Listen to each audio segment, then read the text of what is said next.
Hi everybody, welcome back to another Friday. Today I want to talk a little bit about what it looks like to manage anxiety right now, today, September 9th in 2001. I've had a lot of different calls. I've talked with a lot of different parents, specifically as school started. We're almost a month in.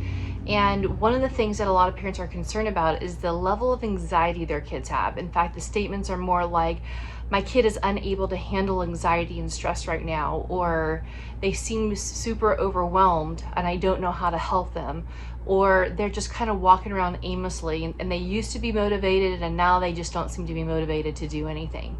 These are really common. In fact, it's something that I'm hearing not just frequently, but almost daily.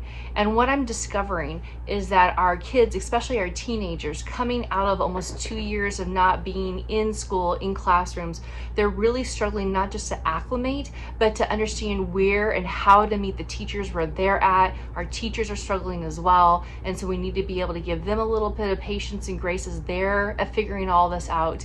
But to help our kids, our teenagers especially, know that they've gone through a season during their development where they have been under such extreme stress that some of them are experiencing a real problem with their adrenals, meaning they're experiencing more of an adrenal fatigue. So our adrenal glands are the things that help secrete all the stress hormones and really keep us moving when we're in this kind of, I have to get up and move and fight or flee or do something kind of action.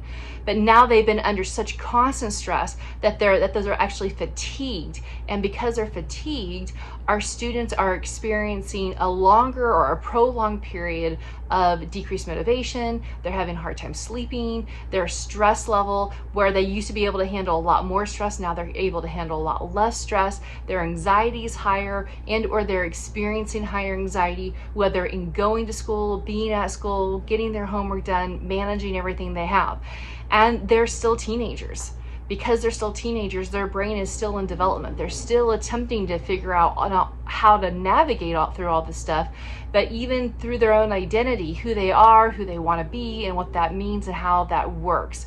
So the best thing we can do is to really come along and support them, to come alongside them, to listen to them, to validate that this is hard, it's overwhelming, and it's really difficult. What they're going through may not be how I would define difficulty, but it is in comparison to what they are going through. So we truly have to understand that this is where they are at. It may mean going to your doctor and having your doctor check out some of their hormone levels and seeing how they're doing. They might be low on their vitamin D or their B complex, and maybe that needs to be shifted. They need to take some supplements. That's a conversation to have with your doctor. Other things to really help them is making sure that they truly are getting an appropriate amount of sleep. A lot of our teens' sleep routine was completely thrown off through COVID because they could sleep whenever, because they were doing school whenever, and there was really no set routine. And being able to take that time to get back into it is going to be important. So making sure they're getting adequate sleep.